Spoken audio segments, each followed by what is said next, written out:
Hello, my name is Dano and welcome back to Dano Does Things. This weekend I was very excited to visit the Long Way Homestead, which is a fiber farm and the only wool mill here in Manitoba, Canada. The farm is located just east of Winnipeg, Manitoba and is on Treaty 1 territory.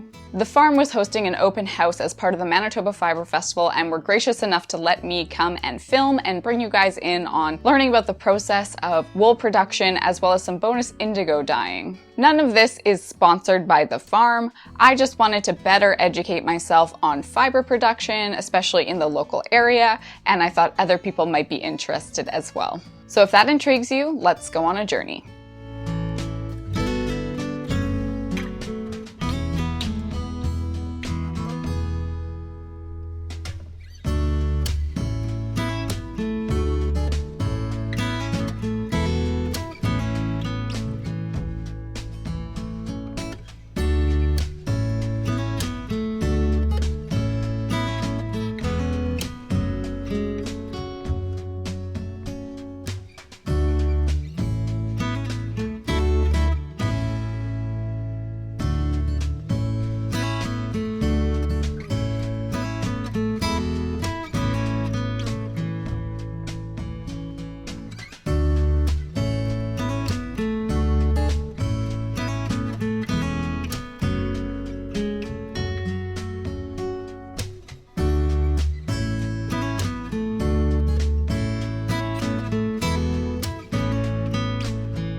If you've ever thought wool products are expensive, I implore you to listen to how the wool is processed and the kind of work, care, and knowledge that is needed in every step of the way. Of course, it all starts with raising the sheep or alpaca, and I won't get too into that, but it's important to note that different breeds produce different kinds of wool, and so there's a lot of research that goes into that at first.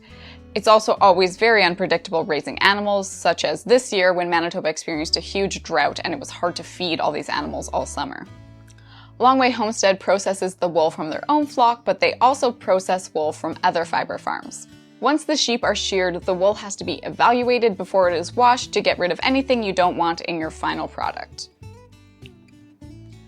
The wool then needs to be dried on these racks for about half a day, and it needs to be completely dry before you move on to the next step. Next comes the step of picking, where the clumps of wool are pulled apart and making it nice and fluffy and open for the next step.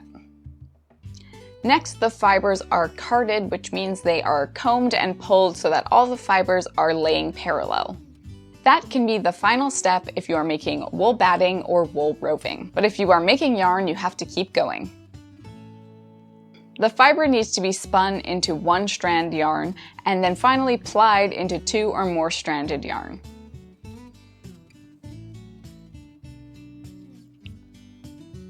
It is then that the yarn can be wound onto cones to be used or to be made into skeins for dyeing.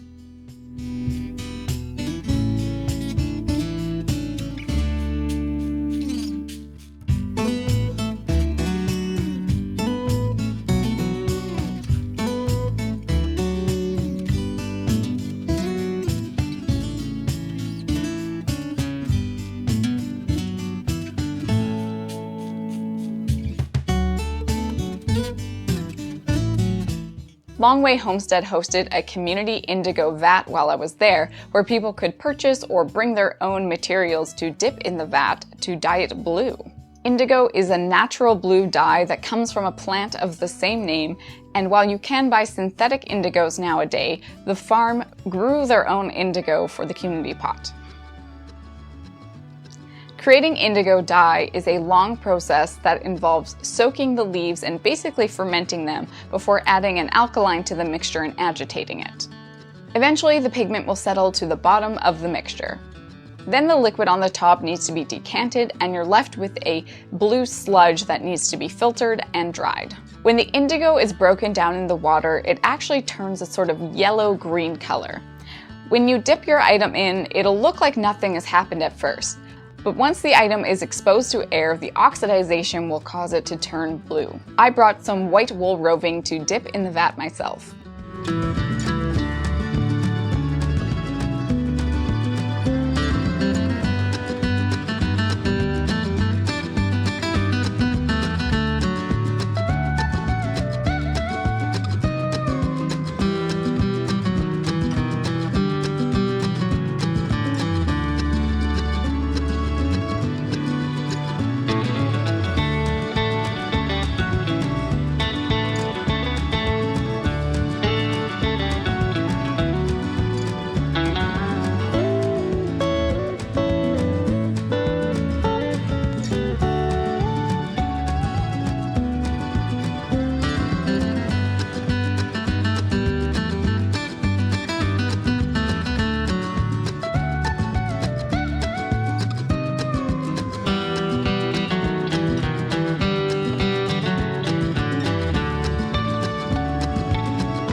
This has been drying now for about 24 hours and it still has some drying to do, but I love this sort of light blue color and I'm so excited to work with it.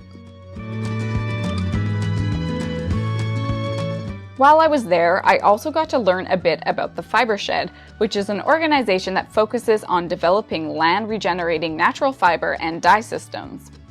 They aim to decentralize textile production for the good of local economies and climate. You can read more about the project in the link below. I also got the chance to watch a local fiber artist from MWL Wool Mountain spin some fiber into yarn on a hand spinner and chat about using local products. We talked about the beauty of imperfections that may come from non-machine made materials. Though machines and pre-processed products might make the process faster, purchasing from local vendors and creating things by hand allows you to feel a greater connection to what you're doing and the place it came from. Thank you so much for watching this video. I hope you learned a little bit about fiber production, and if you want to learn more, you can check out all the links I put in the description below. If you want to see more videos like this on my channel, please like this video and let me know down in the comments what you'd like to see. Thank you so much for watching, and we'll see you next week.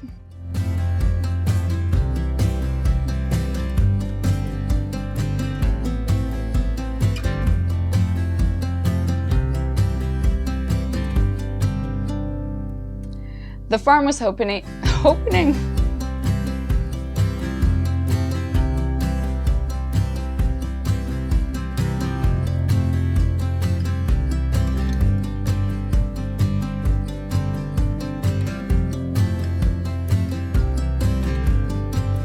Next comes the process of carbing.